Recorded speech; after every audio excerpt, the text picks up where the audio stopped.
episode 343. Thank you all for listening to episode 342, Doppelganger. I am Gray Lamarck, here with my co-host. Not going to LSU Bear. California Cody. California Cody, back to me. Thanks to Wes Anderson for Moments in Time. Check him out on Facebook, Wes Anderson Music. Give him a follow on Twitter at Songs by Wes. Thanks to All Wear Clothing, the first sponsor of Over the Line Sports podcast, now Over the Line podcast. Thank you to Brandon at All Wear, who is working on our logo, going to get us a new logo as we go through our rebrand. It's all said and done on Spotify, on everything. I know we got to switch our media up and switch that around, but we'll wait till we get the logo and do the name. And but right now we are Over the Line podcast. If you're on Spotify or iTunes or anything else, you can check us out that way, Over the Line podcast. And we hope to still get your listens moving forward as we switch up what we're doing. Again, All Wear is doing our logo, and we're still going to have the wrestling logo, still going to have the sports logo, but now we're going to have a third one because, you know, we're that's us. We want 3 logos. There's 3 of us. We each get a logo. That's how we roll. Right. Different toilet, same shit. So thank you, Brandon Allwear. Visit allwearclothing.com. Mention Over the Line podcast, and he will hook you up with a deal. Thank you to Crandall's Quality Landscaping. Give Sean a call, 419-704-5471. Serves the Waterville and surrounding areas, and not The football team. You cut out on me. I said the Washington football team. There you go. So he does not serve the Washington football team. You would probably think that's a joke if we said, hey, what's Washington's football team's name? The Washington football team. He probably wouldn't have any idea. But what he does have an idea about is fall cleanup. It's pretty much done. There's still leaves, though, on the trees. He can still get those down for you. If you need some tree removal done, if you need some contracting done, they can put windows in. They can put walls up. They can do demolition. They can do anything for you. I know snow's going to be coming in the next couple months. Get in his list so that he can get there for you to do your snow removal. And he will happily do that. He has guys that are going around doing that as the snow falls. So, again, get in touch with Sean, 419-704-5471. Mention Over the Line podcast, and he will hook you up with a deal. Thank you to Sparty Steve.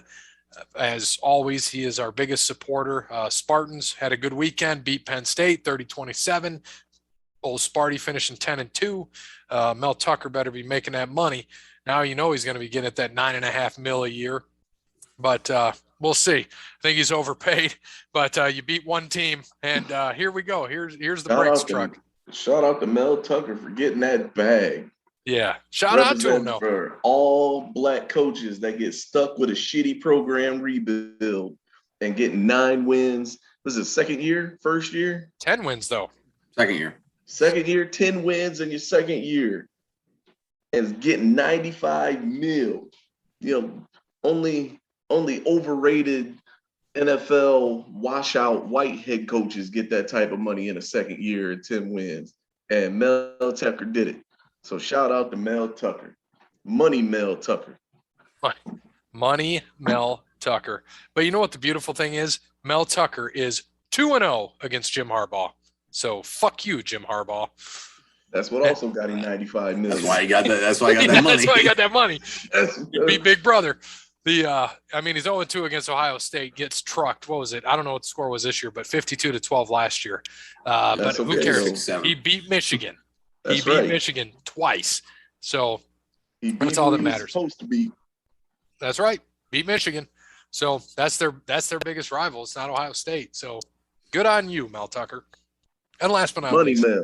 Money Mel. Last but not least, Connell Barrett, datingtransformation.com.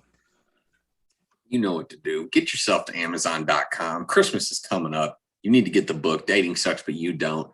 You know someone in your life who needs that book. What better Christmas present than Dating Sucks, but you don't for that person? Because it'll make them happier down the way. And in the meantime, go to datingtransformation.com. Hell, maybe even that's a Christmas gift. Get that consultation from Connell Barrett. Help them out. Did he have a Black Friday deal last week? I don't know. Didn't look. Yeah, I wonder if he did. And it's always a Black Friday deal. Black Friday deals are fake. They're fake news. I've seen places that deals all in November, and then they're like, Black Friday. I'm like, I've seen this. You had the same deal 3 weeks ago. Right. You just need an excuse to shop. And all you got to do is go on Amazon. They have that deal all the time. And it's Cyber Monday. It's Monday for us. We're recording on a Monday. Got to have the kid and watch the kid all week. So wife's going out of town, or ex-wife, or whatever you want to call her, girlfriend, mistress, fiance, whatever she is. She's going out of town. So I get the kid all week. So thanks to the boys for stepping up and recording on a Monday. We can get it out of the way early. So we're in the process. We're watching Monday Night Football. I know we're not going to watch Monday Night Raw, so that's okay. But at least we're watching Monday Night Football. So what is it, 7-3 Seattle at this point right now? 7-3 Sea Chickens. Sea Chickens. All right, so let's get into what we have so far for last week. We'll go into college first. It was a pretty good week for Dub. From what I could see, Dub had a good week. Not as we did not have that good of a week, but Dub is I guess catching up. So that's good for Dub. Dub went 6-3-1. How'd he go 6-3-1? No, he went 6-1-1. Math. 6-1-1. Math is hard. Math is hard. 6-1-2001 is what. Yeah, you gotta put a little thing ahead of it. That's wwhy. When I told you I had time this morning, obviously you see it was early in the morning. Yeah, all good. Me and you were 4-3-1 pronouns, pal. Me and Bear were 4-3-1, and then Cody was 3-4-1. We all got Georgia. Dub got Michigan. Dub got Auburn. We all got Cincy. 3 of the 4 of us got Notre Dame. You can figure out which one didn't. And then it was Dub and I. Dub and I. I'm not allowed to use improper grammar in the house. I'm pretty sure that was a song. Dub and I. Yeah. I'm pretty sure that's like one of those techno songs. And in that instance, wouldn't it be Dub and me? Jeez. Might want to look at that. But I had to scream that up through the vents. Yeah, but Oklahoma State, so they won by 4 then, if you got us all across the board. Yep, they won 37-33. So it was a tie there. And then old Baylor, they did not win by 14 or more, so no tie. Texas Tech had a chance to kick a field goal they did kick a field goal at the end of regulation. 52-yarder came up a little bit short and left, or they would have tied that game. Damn. And then Ole Miss, we took Ole Miss in the points. Did they win that game? Yeah, they won by 10.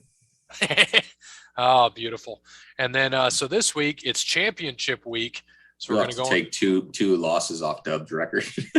Oh, will I? On this next page? Yeah, for next week. Yeah. So you'll be 60-55-2. Yeah, there we go. Dub. +5. And Cody over there, 56-71-2. 4 less wins, 16 more losses. Because Dub missed a couple weeks. Oh, Cody, it's okay. But we know you're dominating NFL, so we won't talk shit. This is it. This is what it comes down to. Or are we still running this through bowl week too? Or are we just doing bowl pick'em? Or is this going to be it for us? I think we have Army Navy week next week too, right? Yeah, we got Army Navy. We can do the bowl games. I mean, we've picked we've picked them, or we do our own. But normally we do the bowl, which we'll get back up and we'll get something going on that one. But we can just stick this through the bowl season and just see what we do here. Yep, and then see who gets the title. Right now, yeah, top 10 matchups all year, pretty much. And then now we're doing all the conference championship games, and you got Army Navy, and we can do every bowl game. I'm fine with that. Cool. That's always fun. You got a 2-game lead? Yeah, we can do that on a least sort of basis. There we go. And this week, conference championships. So on the 3rd, so Friday, Conference USA, 7 p.m. at San Antonio, Western Kentucky, -1.5 versus University of Texas. Stephen Austin, right? University of Texas. Goddamn, son. They wish they were that good. Well, goddamn, kid, we like to play a little football around here too. Drink a little beer, go to In-N-Out Burger or Whataburger. What? What? A Throw some burger? passes, catch some touchdowns, kick a field goal. Yeah, give me the fighting Stone Cold Steve Austin. They've been dominant all year. I think they have one loss, but I mean they're getting points here. Yeah, Give me UTSA. Yeah, UTSA. They just lost, right? That was it, wasn't it? Yeah, they lost to North Texas by 22. Yeah. They beat Western Kentucky earlier this year by 6 at Western Kentucky. I mean, and this is almost like a home game for them, pretty much, right? So, And Western Kentucky started 1-4. Damn. So then they beat up Old Dominion, beat up FIU, beat up Charlotte, beat up Middle Tennessee, beat up Rice, beat up Florida Atlantic, beat up Marshall. They're hot, man. I'm going to take Western Kentucky. it sounds like they beat up a bunch of nobodies, as I just heard. They did. That whole conference is nobody's. They lost to Indiana and Michigan State. That was 2 of their losses. That sounds like the witness protection program of football conferences. So they've lost 3 games this year. They lost to Indiana by 2, Michigan State by 17, and UTSA by 6. So, yeah, I'm going to stick with them. I think they get revenge here. I'm still sticking with the fighting Stone Cold Steve Austin's here. Watch them fucking win by 1, bastards. Yeah, man. Let me go. I'm gonna go with the Hilltoppers, man. I'm going. All right. I like that. Let me use some some I don't attorney like that. vibes here, man. I don't like that. Anything opposite of Cody, I like in You have a comp. goddamn good chance. Now you got a 70% chance of winning. Yeah, but a lot of my losses come from my hatred of Michigan and Notre Dame. So. All right. Same thing on Friday night. Pac-12 championship. Winners going to the Rose Bowl. 8 p.m. in Las Vegas. Oregon +2.5 versus Utah.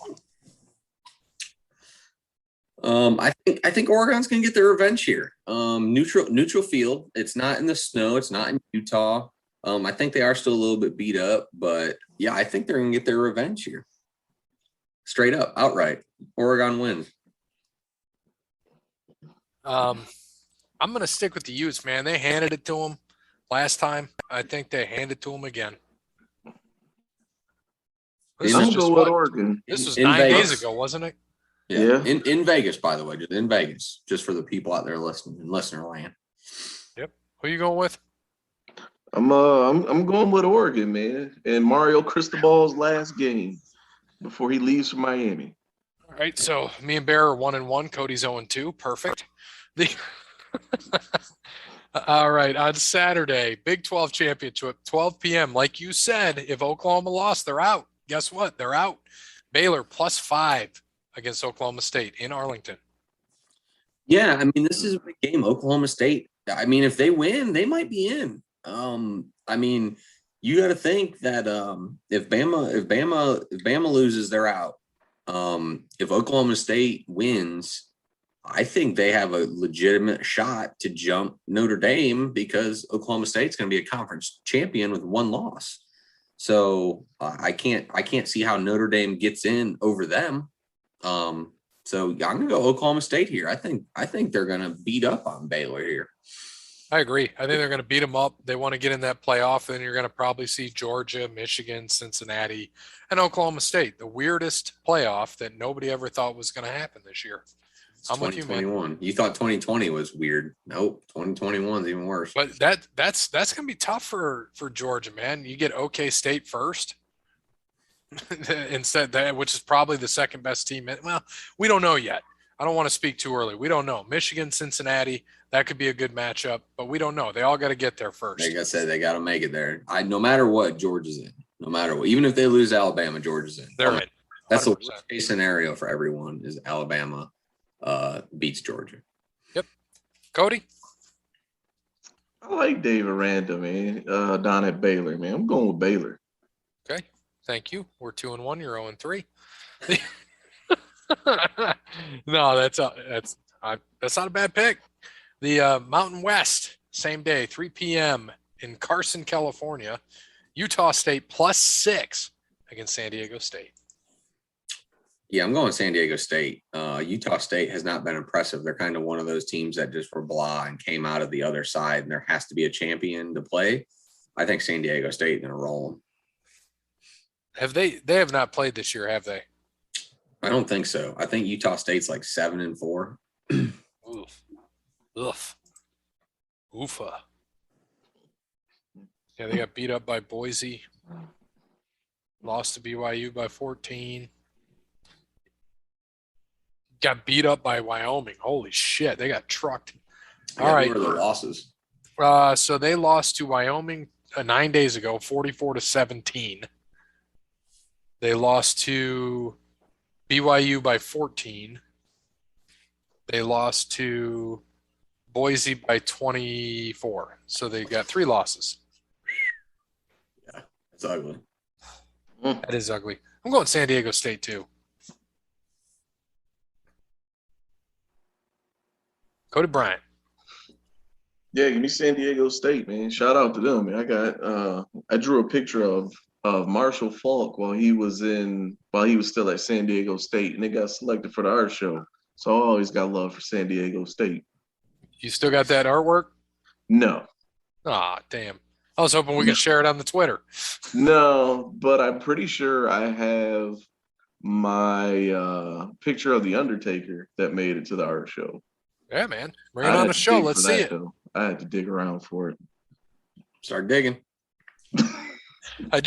Cody, I just saw your text to the group. Oh my gosh, man. What might be the game of the week? SEC. Yeah, SEC championship, 4 p.m. Georgia -6.5 against Alabama. First time since 2015 that Alabama is a dog. And that's a big dog. It is, but it is still Alabama. I get that. I just don't think they're that good, consistent team. I mean, it took them 56 minutes to score a touchdown against Auburn, with an alleged Heisman contending quarterback. That just doesn't happen. So I'm going to go with the dogs here. I'm sure it'll be close for a little bit, but I think they'll pull away. I think that defense is going to be too smothering for Bryce Young. I'm going to go dogs like 24-14. Most points they've given up this year. Tennessee, 17 14, points. right? 17, yeah. Yeah. They gave up 17, 13 to South Carolina. Anything else is no more than 10. Yeah, I think they give up 14 here to Bama. Yeah. They've got how many shutouts? 3 shutouts. Gave up 3 against Clemson, 6 against Missouri, 7 against Florida. Unbelievable. 10 against Auburn, and they put some points on them at Auburn. So, yeah, I'm with you, man. I think they're going to win by a couple touchdowns. I think they go in. Kirby Smart smacks them. Finally, gets what he's looking for, and they go in as the number 1 seed in the playoffs. So, yeah, give me Georgia as well. See, that's the only reason why. Well, not the only reason why, but that's one of the reasons why I picked Bama, because of Kirby Smart. Like, he just, I don't know, man.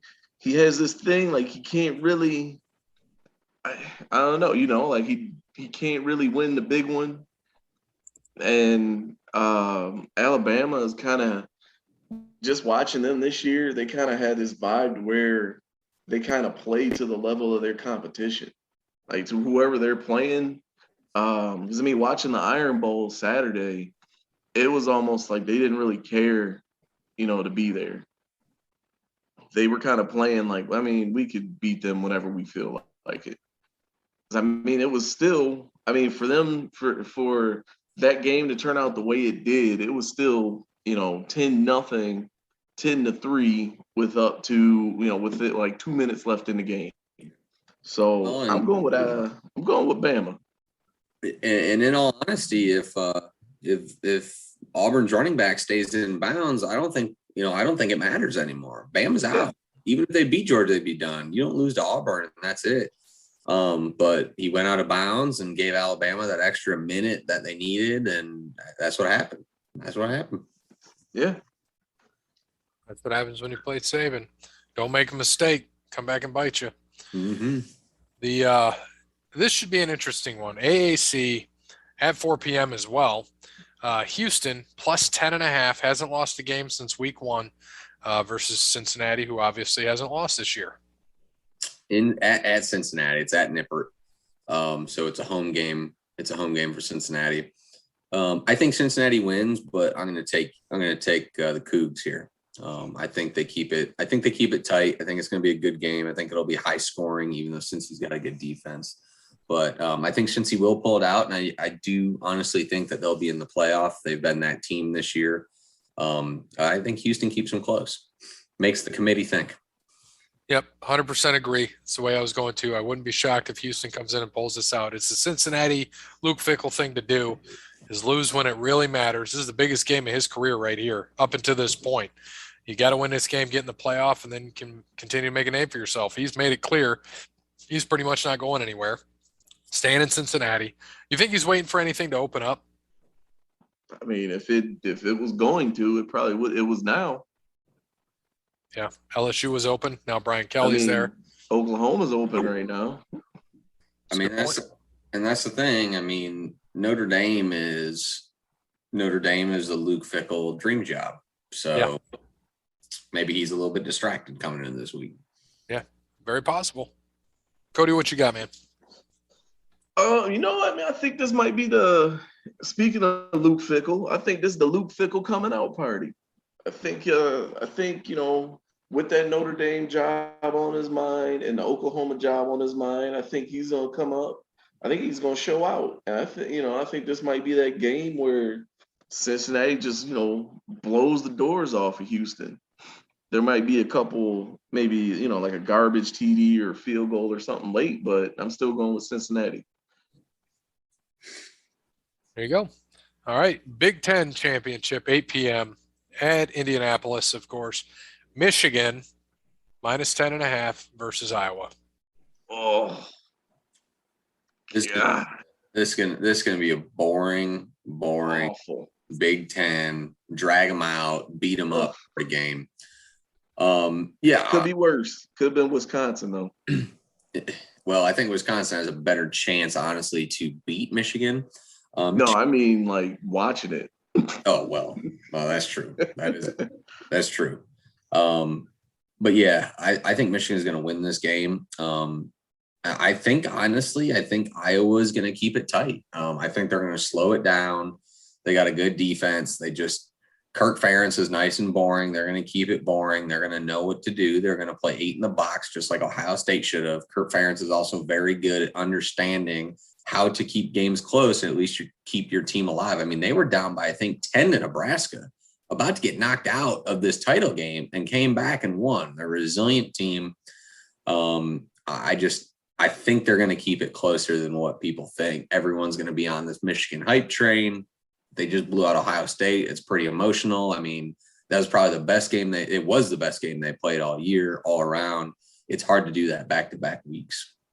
So I say Michigan wins this game like 22-19 or something dirty like that. I think they come in and win. I think they're going to win by 14. That's all I'm going to say about that. They're going to come in. They're going to keep running the ball. And now they're indoors. So, but like you said, if Iowa can put them in a box and stop the run, they're going to make McNamara have to win. So we're going to see what happens. You know he can't. We saw a throw when they tried to put Ohio State out early, and he threw it about 8 yards behind the receiver and got picked off by the safety. So, he can't do it, but that running back team can. That's for damn sure. Yeah. And what did McCarthy do that he cannot get playing time anymore? That's what I want to know.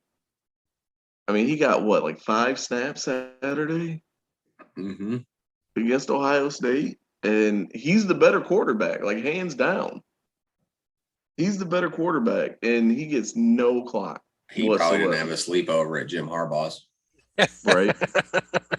And he went and bought Dockers instead of the Georges. Yeah, instead of George from Walmart. He's like, what you mean, coach? They St. John's Bay.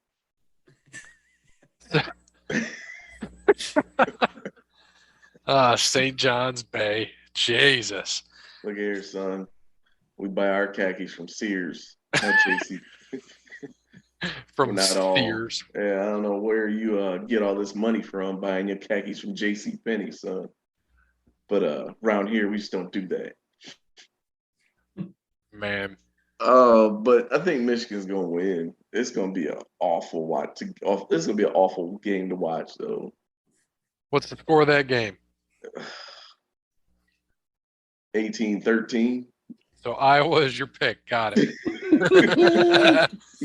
All right. 18-13. It's coming. One of these times it's coming. I'm telling you. It's coming. Yeah, it's going to be so What bad. do we say? 13-9 Michigan. 13-8, yeah. You got to have freaking a run to the left, run to the middle, run to the left for 2 yards, run to the middle for 2 yards. 3rd and 6. We got play action to the tight end coming across the middle. Now it's 4th and 1. We're going to punt. Yep. That's From exactly what happened. 35. All right. So ACC championship, 8 p.m. in Charlotte. Pitt -3 versus Wake Forest. Pitt, I did not realize was 10-2. They've lost 2 games by a combined score of 7. Yeah, they're going to be 11-2. They have an underrated defense, and the over/under on this game is like 72. I would take the under in Pitt here all day. I think Pitt's going to beat up on Wake. I really do. I think they're going to beat up on them pretty good here. I'm with you. Pitt's going to beat them pretty bad. Pitt Panthers. All right. So we got our picks for the week. We'll see how it shakes out. And then we'll have the next week. We'll know what the bowl games are. So next week we'll be doing College Bowl Pick'em. Bear will set us up again for that, and just be ready for it. He'll get it all on there. We'll let you know next week what to sign up at. We might have to throw it on the old Facebook and maybe the Twitter. We'll see what's up. We'll tell Jeremy to tell our other 75 fans that Jeremy knows. Most of our fans come from Jeremy. Thank you, Jeremy, and we appreciate you. So check it out. It'll be a fun week. Again, it's early for us. It's Monday, so many things could change. COVID protocols. We know all these things are happening in the NFL. We're going to get to that here shortly. So a few things we did want to mention. We found out earlier, just right before the show, Brian Kelly has agreed. 4 people have confirmed. You said 4 knowledgeable people have confirmed that he's going to LSU. And, of course, Lincoln Riley said, I will not be the next coach of LSU. It's because he's the next coach of USC. He wasn't lying. He didn't lie. He didn't lie. No one can call him a liar. He's the smartest guy, man. Smart man. This is what we were talking about earlier. We talked about it last night a little bit too. Lincoln Riley's not dumb. He's going to go to the Pac-12 so he can dominate the Pac-12. And then what I said to Bear earlier was I would not be surprised if in a few years when Nick Saban finally ultimately decides to retire, that job opens up. Lincoln Riley's one of your candidates if he's doing well at USC. And if he's not already in the NFL by then, but we'll see. If he does, but that's good. If he does well. It's very good for USC, and it's very, very, very, very, very bad for Oklahoma. They've already lost 4 recruits. Rattler's gone. Their 5-star quarterback Malachi, what was his name? Malachi Anderson or something like that. He already decommitted. 2 other 4-stars decommitted. It's not good. Oklahoma's about to be bottom of Oklahoma might lose to Vandy next year in the SEC if that's if they. I wouldn't go that far. It's gonna be bad though. It's gonna be bad. Caleb Williams ain't staying either. Trust me. No, I mean, as I know, a lot of those guys, from what I seen and heard today, I guess Lincoln Riley has a lot of those, a lot of the newer commits and like freshmen on the Oklahoma team now came from California. So he has a little bit of a footprint out in California right now. So that move to USC was kind of a no-brainer for him. Yeah. And I mean, do you really want to be in the SEC and just be another coach lost in the shuffle? I mean, Mike Leach is in the SEC now. We forgot he was there. Lane Kiffin, you forget that he's there. No one forgets about Lane. True. But I mean, Ole Miss is 10-2, man. Ole Miss 10-2, good year. You can't forget about Lane. You also can't forget about Lane also potentially hopping one of these jobs. Right. Go to Oklahoma, but hey, man, you never know. Yeah. But what makes Brian Kelly leave Notre Dame? I figured he would have retired there. Honestly, yeah. I figured he would have retired at Notre Dame. I mean, you got the money, you got the TV deal. It's Notre Dame. I mean, you're gonna go 10-2 every year, right? And who else is gonna put up with your shit? Exactly. for you to be as overrated as you are as a coach, like nobody's gonna put up with your shit. I mean, he's the winningest look at what coach. Look at what they do with Coach O, though. They found his breaking limit, and I don't think O'Brien is going to be taking the girlfriend's kids to practice. But no, but Orgeron also brought a national championship. Brian Kelly probably won't get you that. He'll give you all the same nonsense, but with no championship. Yeah, I agree. I mean, I don't think it's not like LSU's up and coming, but yeah, right. Maybe that name brings a little bit more there. I mean, maybe some of these Oklahoma kids who back out, you know, maybe instead of going to USC, they go to LSU or something. Oklahoma. Yeah, I guess, yeah, maybe. He was what, like the third longest tenured coach at Notre Dame? Yeah, I think so. I mean, yeah. What, 12 years? Yeah. Feels like it's been forever, but it's been too long. And then the other one we can't forget that isn't getting much of much discussion is Louisiana Raging Cajuns coach, former coach Billy Napier was hired as Florida Gators head coach. So, yeah, that's good for them. I mean, he comes out of that. He coached for Saban too, wide receivers coach at Bama for 4 years, and then he went to be O coordinator at Arizona State. Went to Louisiana right after that. So it's good for them. And he that's what we need to do. We need to figure out a way to get on Nick Saban's coaching staff and get us a couple million. Yeah. Okay. So here you go. Ready?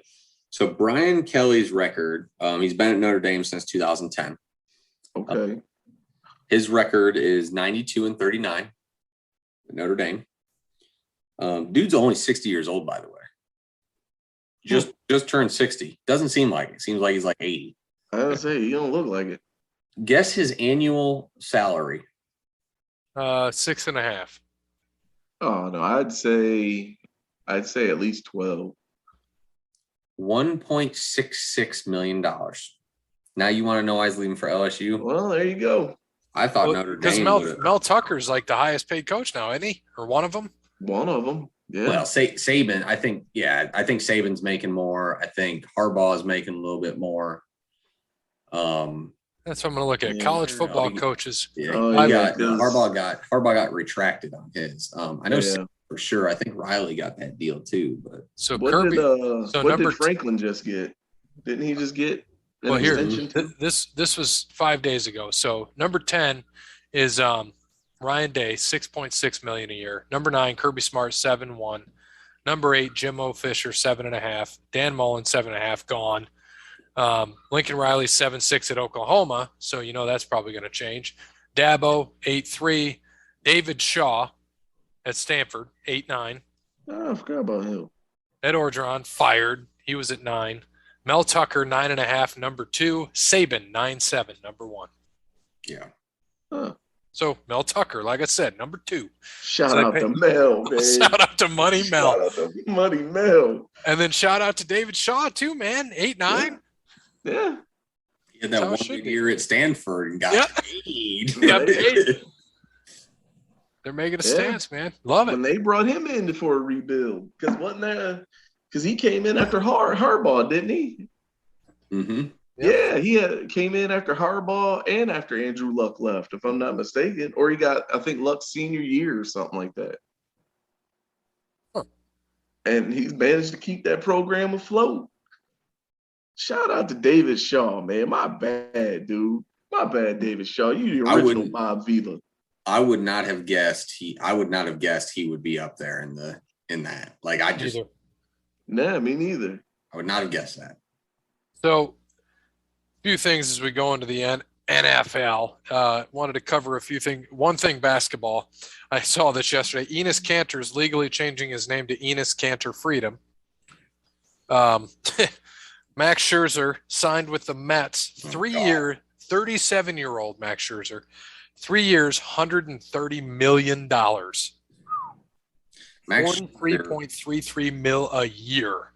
Max Scherzer's making more money this upcoming year than the Cleveland Guardians payroll. Holy shit. Then I think there was 2 other teams' payroll that he is making more than this year. Yeah. So he's basically going to make 20, well, more than 20 starts, probably about 25, 30, maybe. And yeah, I think he's making $43 million this year. Yeah, 43.33 mil. And that's a lot to pay for a guy that didn't pitch in the playoffs because he had a dead arm. Yep. Mm-hmm. That's the Mets. That's the Mets. That's the Mets. Yeah. They're still paying Bobby Bonilla. So here's a good trivia question for you fellas. Yeah, Bobby Bo's still getting that money. Who scored the NFL's first ever 2-point conversion? Need a year. Hold on. Or at least a 5-year span or something. I will give you that. There's a lot of players. 94. The 90s? Yeah, I'd say 94. Stevie. It's probably like Eric Turner. All right. I'm gonna give you guys some hints. It's not Eric Turner. Give us a team. Eric Turner. Eric Metcalf. That one out from. Said 94. So it was the Cleveland Browns. Eric Metcalf. Ernest Biner. Kevin Matthews. Is it Kevin Matthews? Nope. Oh shit. What was that dude's name? Bernie Kosar? Yeah, he wasn't there in 94. No. Michael Dean Perry. Nope. I'll give you each one more guess. Andre hold on. Let me even give you another hint. I like that. I'll give you another hint. Played quarterback at Ohio State. Oh. In 94. Don't overthink this. Who the hell was quarterback then? Kirk Herbstreit? Steve Belisari. No, he too Your young. answer, Tom Tupa. Tom Tupa. Oh, wait. Wasn't he the Is he kicker? a punter? Yes, he was the punter. He He faked the 1 point, went in for 2. God damn. Who the hell was that against? The Bengals. That's not surprising.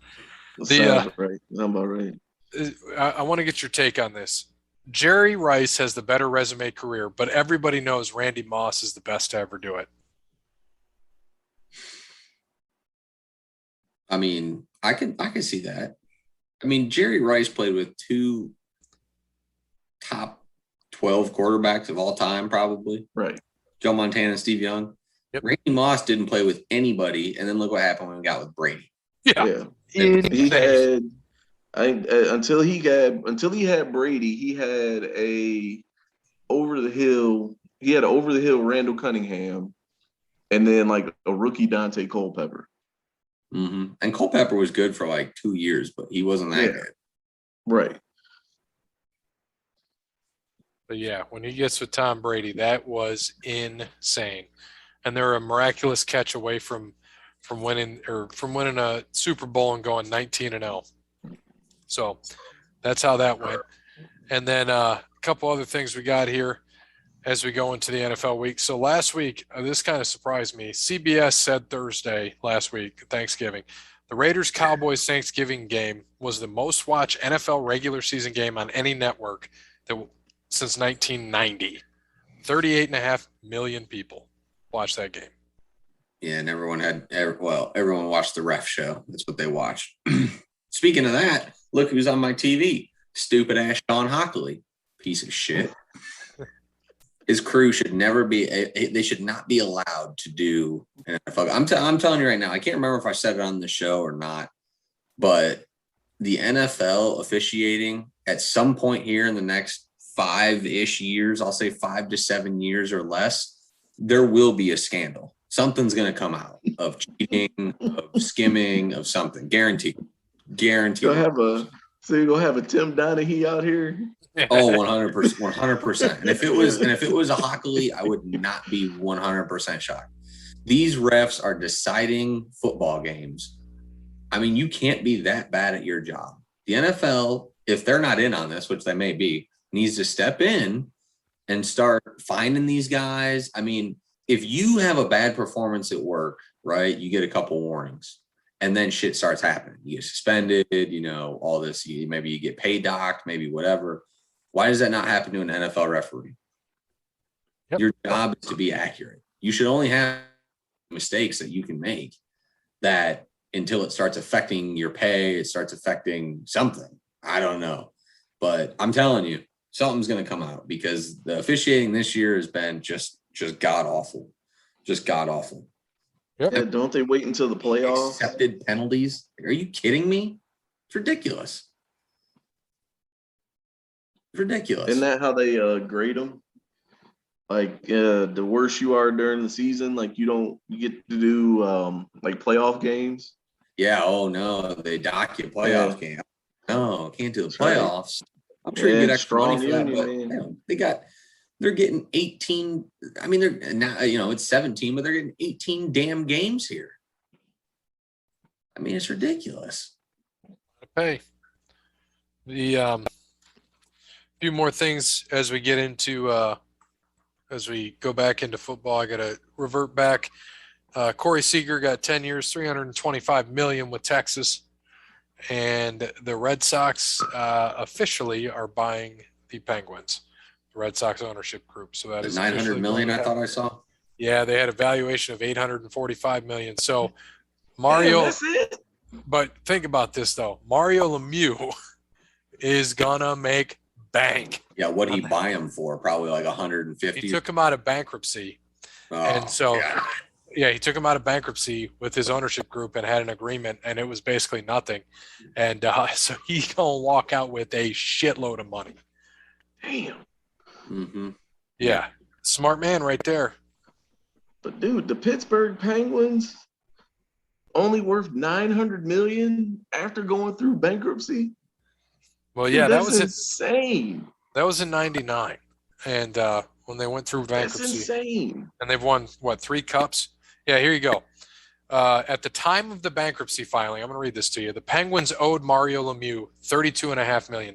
He was still playing at the time. He knew that forcing the team to honor that debt was likely a losing proposition for 2 main reasons. First, the team might be able to escape from the debt entirely through bankruptcy filing. And secondly, seeking full payment would force a team sale to new owners, and that would likely mean moving to another city. And Mario couldn't let that happen because he's a Pittsburgh guy through and through. He offered to convert $20 million of the debt into team equity, plus he asked for $5 million in cash for operating expenses. Ooh. So just think about that. Next, he went out and got a group of investors led by billionaire Ron Burkle, who chipped in $20 million to buy the Penguins for $107. The year after the sale, they were valued at $132 million. So in 2000, they were valued at $132 million. In exchange for converting his $20 million compensation and putting the deal together, Mario Lemieux came out of negotiations with a 25% ownership stake in the Penguins. Burke had 19, and the rest was divvied up with a few dozen investors. Over time, Lemieux's stake was increased to around 40%, and Burkle jumped to 25. He was the very first retired NHL player to become a majority owner of a team. Over the next 2 decades, team fortune shot way up. The year before he took over, the Penguins lost $16 million. In his first year as owner, they had a $47,000 profit. In recent years, the team has earned over $160 million in revenue. And they've won 3 Stanley Cups under his leadership, 09, 16, and 17. The team still owed $60 million to various other creditors. Mario and the team could have used the bankruptcy proceedings to negotiate the debts down to pennies on the dollar. Mario insisted the organization pay every penny it owed, dollar for dollar. That's right. You're going to pay me, damn it. That's what he said. Yep. By 2005, all pre-sale debts had been cleared. For his good deeds and amazing steward, Mario is on the verge of a huge windfall. Even after COVID-19, the brutal road to hockey, their minimum book value is $600 million. But as you saw, 845 is what it came up as. It was confirmed that they're in advanced talks. So the price, they're estimating the sale price of $900 million. If that happens, Mario's 40% stake is $360 million windfall. Fucking brilliant. Not bad. Not a bad trade for $20 million 20 years ago that they owed him, that he just invested back into the company. He didn't even need it. He didn't even have it. Like, fucking just brilliant. By the way, here we go a little bit on the Brian Kelly front. As of 30 minutes ago, This is usually how these things go, but Brian Kelly has ghosted everyone at Notre Dame. Just spoke to one assistant who saw reports on his phone and he was exiting a recruit's house. The news broke when I walked out of the house. So I look like a fucking asshole. Jesus. Didn't even know I was recruiting this dude. So wow. here, one. And there's the Brian Kelly we all know and love. Yeah, there's Brian. There he is. So here's another thing you guys will like, because we all know John Elway's an asshole. And before you go, Mario isn't the only professional athlete who thought about converting deferred salary to team ownership in the late 90s. Back in 98, NFL quarterback John Elway was given the option to convert $21 million in deferred salary plus $15 million into cash into a 25% stake in the Broncos. At the time, the Broncos were valued at $180 million. He declined. You know what they're worth today? The Broncos, that is 1.6 bill. $3.75 billion. Mm-hmm. So had John accepted the deal, his 25% would be worth $937.5 million. Yeah, but did they even figure out who owns the Broncos yet since the guy died? Oh, no, I do know. Homer Simpson. I saw it on The Simpsons. They gave him the Denver Broncos. That's right. Oh, the Denver Broncos. That goddamn Hank Scorpio. Yeah, you knew who it was. You wanted the Dallas Cowboys. Oh, the Denver Broncos. Oh, shit. So, yeah, I thought that I wanted to tell you guys that story a few weeks ago, and I saw it just pop up about the sale. I'm like, this is an interesting story and just brilliant on Lemieux. I mean, he's given up his team, but making money. He can now retire, go away. Yeah. I mean, he also had a lot of faith in the valuation of hockey going up and that, that money. Yeah. What helped them, too, is you got guys that came in the league that, that weren't there since Gretzky and Lemieux. You had Crosby, you had Malkin, you had Ovechkin. You got these other guys coming in that are young. You've had 2 expansion teams in the last 5 years. That's all helped. Yeah, he lucked out, man. And the minimum pay, the NHL is the best minimum pay for players. So it's great. And I don't know, speaking of hockey, I don't know if you saw the walleye on the 26th. I wanted to go to that game. We didn't go though on Friday. They had the refs let a fight happen in the middle, and it was right in the middle of the rink, and dude clocked and knocked out a guy for the walleye. Knocked out a guy. Yep. Fucking Washington scores on some bogus ass calls. Now they get the field goal block. Seattle returns it, so it's 9-9. Or the extra point block, excuse me, not field goal. Oh my God. 9-9. Wonderful. All right. And then going into this week, first game of the week, Cowboys at Saints. A lot of coaches are going to be out. Mike McCarthy is one of them. Must mean that Dan Quinn is likely going to be your coach this week, going into familiar territory for him in New Orleans. And it'll be good. I don't know what you guys think. Dallas is coming off a tough loss against the Raiders and the referees, but that's just me. Bear. I mean, they clearly did, but whatever. It's all right. Sean Hockley is doing it again in this game, by the way. So totally. This is 3 games in a row. He did the Packers-Viking games 2 weeks prior as well, and also affected the outcome of that game, shockingly. But yeah, guy, it's not a must win, but it almost is a must win. But everyone should be back. Cooper will be back. Lamb will be back. Gallup will be there. They'll be healthy. Terrence Steele, the right tackle's out with COVID. That's okay. They put Lyle Collins in. DeMarcus Lawrence might be back, which would be huge. But as long as Micah Parsons is still around and healthy, yeah, that's all you need. He's gonna be solid. Dude is absolutely awesome.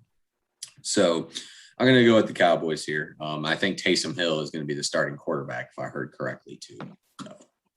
All right. And I'm sorry I didn't update the standings. So Cody's in the lead, 106-58-1.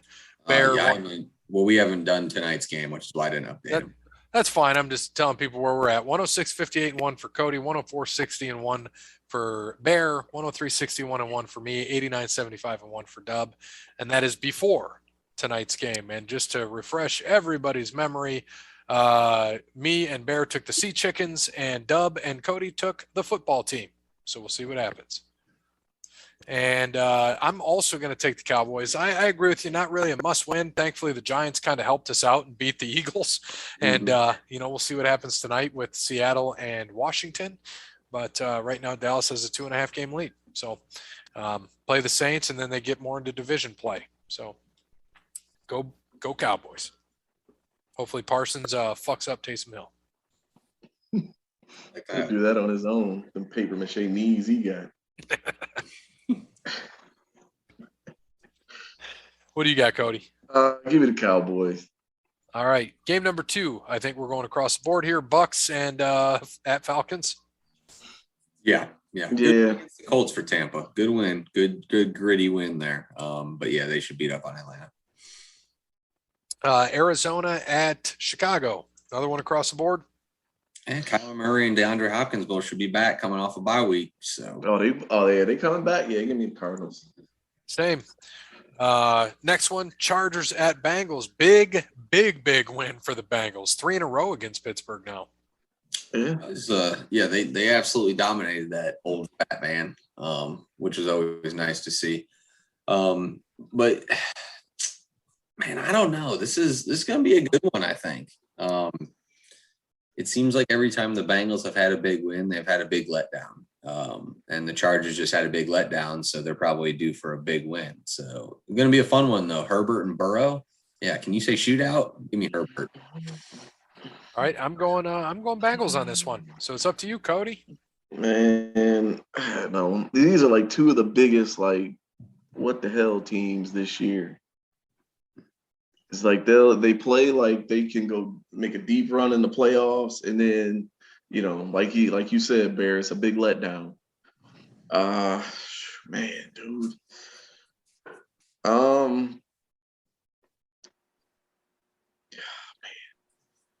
don't know, man. Give me Cincinnati. Cincinnati for the pod. They don't have a reputation of letting me down yet. Minnesota at Detroit. Yeah, Jared Goff's back in at quarterback, so I'll go Vikings. Yeah, same. Yeah, Vikings. All right, Giants at Miami. Dolphins. And keep the streak going. Yeah, I agree. Oh, about to be 5. Going with the Pins as well. Yeah, man, give me Miami. All right, next one, Eagles at Jets. Eagles embarrass themselves against the Giants. They got to win. Yeah, Eagles as well. Yeah, give me the Eagles. I'd have thought they would have. I think the Giants pulled out last week's win because Strahan was there.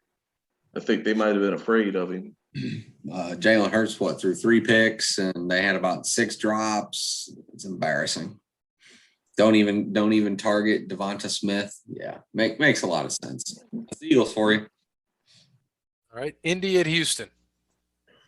Colts. Agreed. Yeah, Colts. Football team at Vegas. I'm go Raiders. Short week, got to travel across country. I'm also going the Raiders. Going to keep it hot. Yeah, the Raiders. Jags at the Rams. Rams. Yeah, give me the Rams. Yeah, Stafford will be a world beater this week. Yeah. Baltimore, who won a game after Lamar threw 4 picks against the Browns, at Pittsburgh, who just got the doors blown off. It was an ugly game. Last night with Browns and Ravens. I'm gonna go Ravens here. I'm gonna go Ravens. Lamar ain't throwing 4 picks again, so I think he's due for a bounce back. Yeah, I'm going Ravens here as well.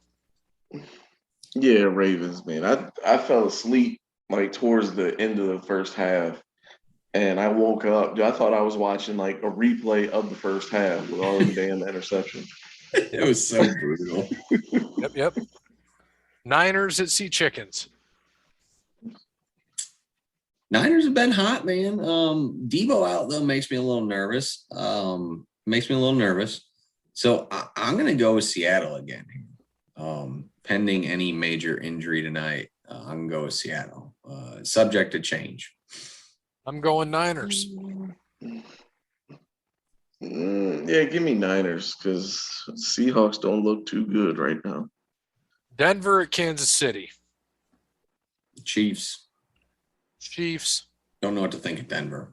They look like shit. They look good. They look like shit. They look good. I don't know what to think of them. Cody. Yeah, I'm gonna run with the Chefs. All right. One of your hot teams in the NFL, Patriots at Buffalo. This is going to be a good game. We're going to see what New England's really made of here. I was just looking at their schedule today, and I mean the teams that they beat, super impressive. If you go through and look at them, I mean they did blow out the Browns, obviously, which may be the best team they beat. But other than that, their wins. I mean, yeah, the Titans, granted, quote unquote, they beat the 1 seed, but let's be honest, who did the Titans even have? They don't have their best running back, they don't have the best wide receiver. I mean, that's not, to me, that's not impressive. It might look impressive if you're looking at a stat line, but it's not. So I think Buffalo is a good team, and I think they're going to show them here in Buffalo. And they play, I think New England they're at Buffalo. I think they play, oh, shit.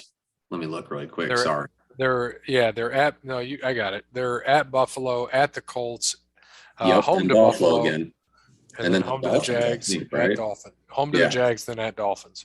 Yeah, they got a tough little 3-game run here. And it's really going to show what they're made of. Everyone's getting all hyped up on this train, but I'm just letting you know that they're not beating impressive teams. Let's put it that way.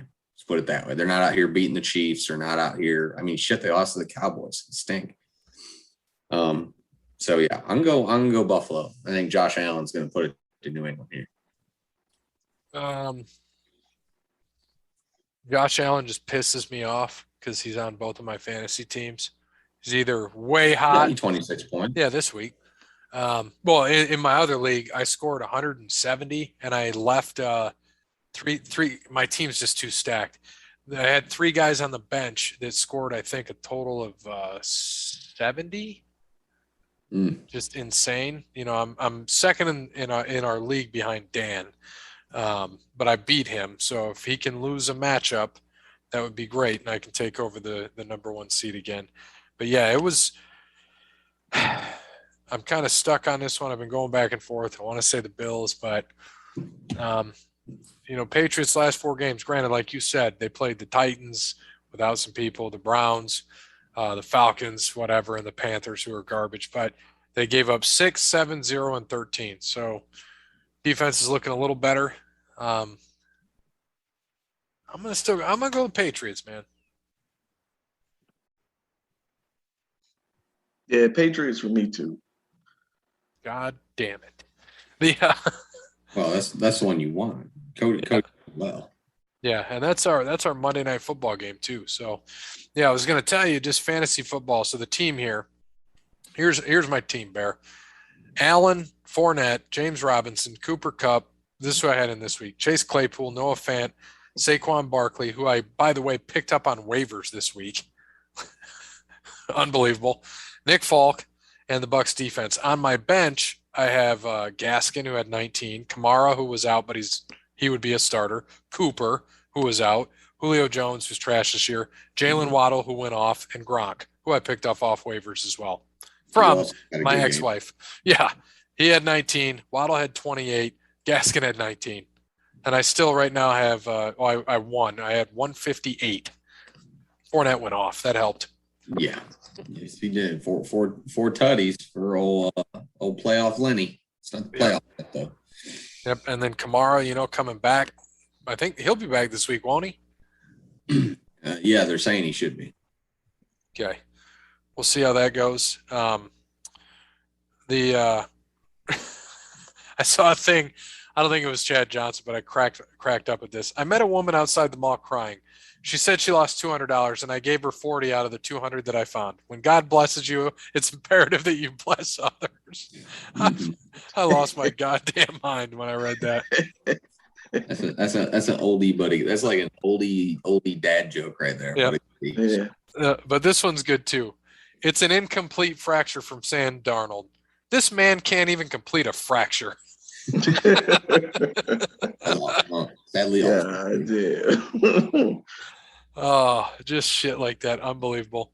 So this past week, we're not going to go too much into wrestling, but this past week we did have Boiling Point 2, which we've been talking about. That was in maybe Michigan, maybe Illinois, maybe Iowa. We don't know. It was presented by Darren McCarty's CBD Roll On, and the Charsac Chip Company sponsored the tag team tournament. Midwest Scum came out on top of the Rejects, and Sadojin came out as the deathmatch champion. So he actually won as well and beat Dale Patrick. So we missed that. Our boys did not win, did not even make the final. Damn it. Our boys in Mo Atlas, Hoodfoot Mo, and Casanova. So eventually we'll check them. Yeah, it's true. We'll check him out. Must have been booking that card. Probably.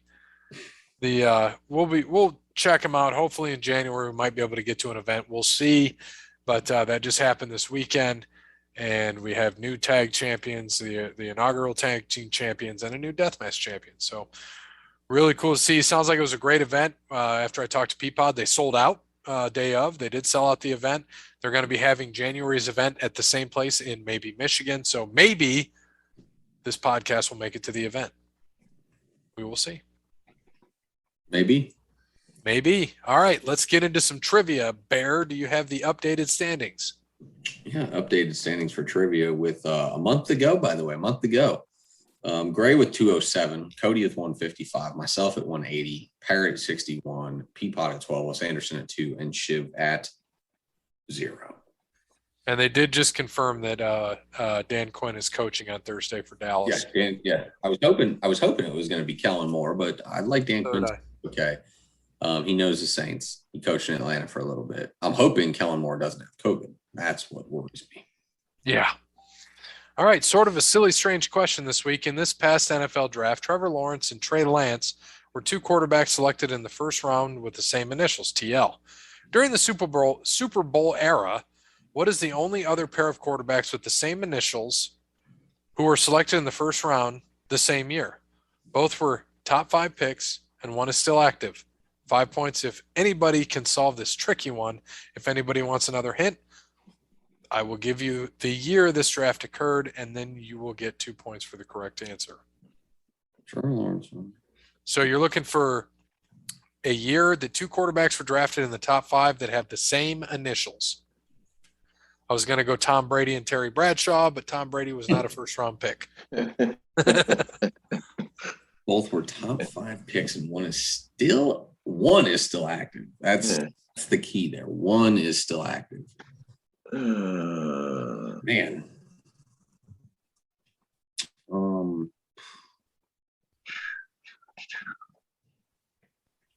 Top 5. I don't know. I don't know. Oh boy. Who the hell? No. Yeah, it's a tough one. I don't know. We might just all have to. Give us the year. Take the year. Give us the year.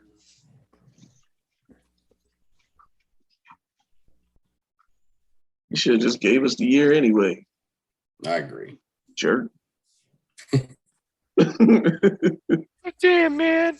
2009. 2009. Huh? Okay.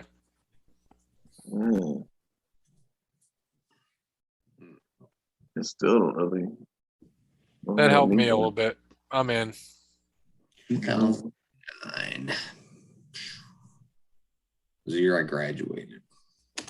From preschool? Yes.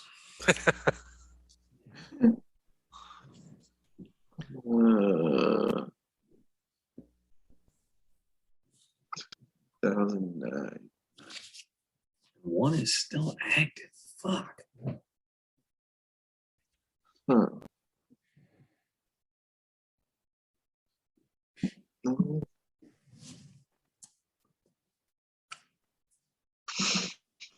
Huh. Well, That's just a lot of thinking. Too much thinking. right. It's probably something ridiculously obvious. After Game of the Year, I felt it was a little better. I don't know. The problem Probably is just like, I can think of quarterbacks that are like third round, fourth round. I just can't think of first round. You got to think of busts pretty much. yeah, either that or it's like, damn, he's still in the league. No, you won't think that once you hear it. I don't know, man. 09, that's Right. That's 11 years 12 ago. years. So think who's 33, 34 in the league. Playing quarterback, not that many. The problem is you got to think of the other guy. Right. That's the thing. Is like it's the other guy is the problem. Yeah, I don't know. I don't know. The first thought that came to my head was Ryan Tannehill, but I can't think of anybody else who's I think he was picked 10th. I don't even think he was top 5. I'm out. I don't know. Tapping out.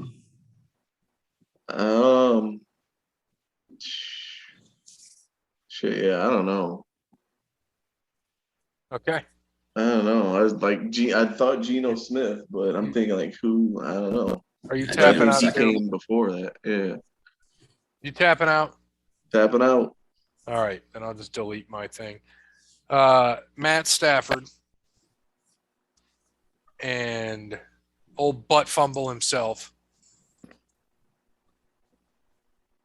Mark Sanchez, top 5. He was top I 5. think he was 4.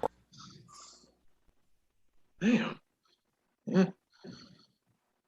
Auburn offensive coordinator Bobo out after 1 season. Oh, okay.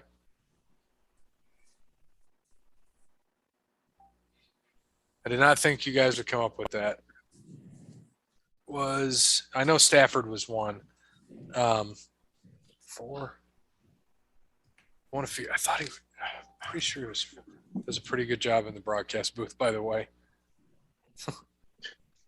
Terry Bradshaw ain't ripping them apart. This is true.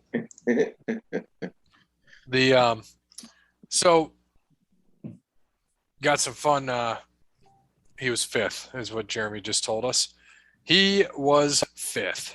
Some bitch.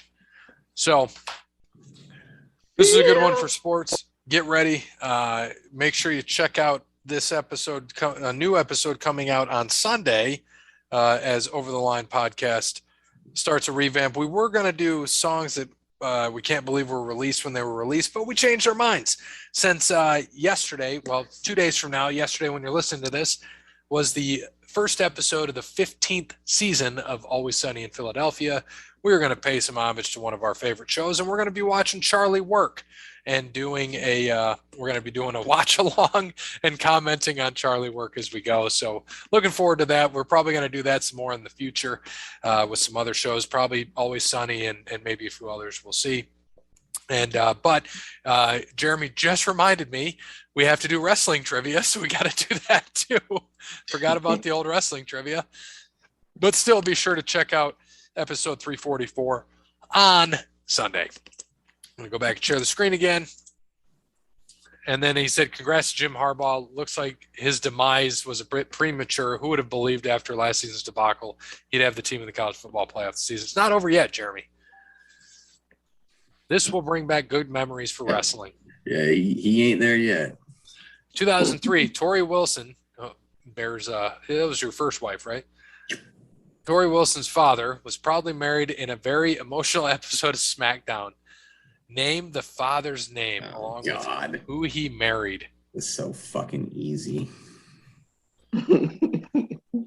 Sadly, I know this Poor like guy. no other.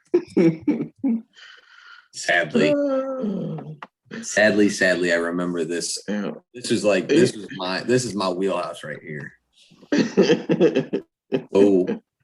About 02 to 05 WWE, especially SmackDown is my wheelhouse. So unfortunately, reluctantly, I remember this, but yeah, and this was the sad part. This was I was a young man, and there was a lot of There was a lot of things that they were showing that I can remember still.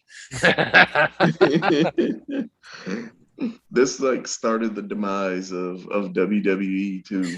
To like around 2003, 2004, that was when, like you had to start like explaining like why you're still watching it, because it got to a point it was just getting like stupid.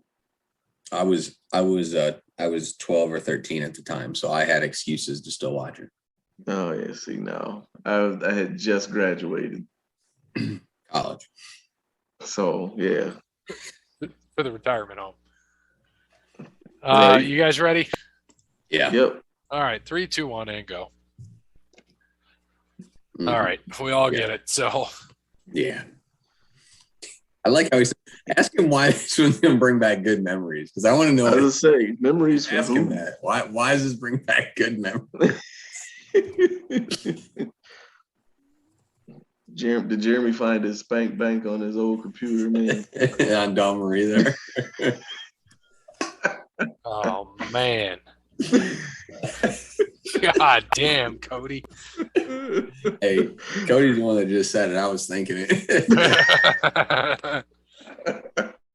Man. Well, we're gonna hear what he has to say. Say he found a flash drive under his desk.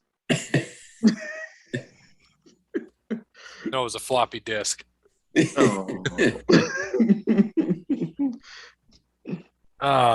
Probably wasn't floppy no more when he got done with it.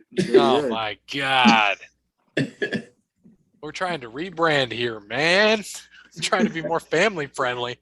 No, we're not. That's why we're gonna watch Always Sunny in the next episode. Nice job. Great memories as Dawn Marie became Tori's stepmother, although it did end sadly as Al passed away on the honeymoon. Oh, Jeremy, he's the best. That's all he has this week. See you guys next week. Oh man. Oh man. So then they fought at the funeral home. Yeah. Right. So again, as we said, check out episode 344 coming out Sunday. We're doing a watch along of Charlie Work of Always Sunny, and It's Always Sunny in Philadelphia. Again, if you haven't seen it, it came out yesterday as you're listening to this. Season 15, episode 1 of It's Always Sunny in Philadelphia. And Bear, I think you said it's what were you saying? It's the longest running. I think it's the longest running live action show. On TV. I'm pretty sure this is the year that we did it. I think that's what it was. Look it up, because I'm pretty sure it's something along those lines. Yeah, it's got to be something different, because I always wonder, because you get like soap operas that have been on for 80 years. Scripted comedy, that's what it is. Okay. Record now is It's Always Sunny in Philadelphia. Okay. Just renewed for 4 more seasons, making it the longest running live action scripted comedy series on television with 18 seasons. As it gets to 8, it's because now it's going to have 18 because it got renewed for 4. So be sure to check it out. Check us out on episode 344, Charlie Work. It's going to be fun, and make sure you check out the episode or watch along with us. Up to you. Thanks to Wes Anderson for Moments in Time. Thank you to All Work Clothing, Crandall's Quality Landscaping, Sparty Steve, and Connell Barrett at datingtransformation.com. And as always, good morning, good afternoon, good evening, good night. Congrats on your 7 wins next year, LSU. He probably found that floppy disk in the back of them old iMac computers, the all-in-one box TV computer.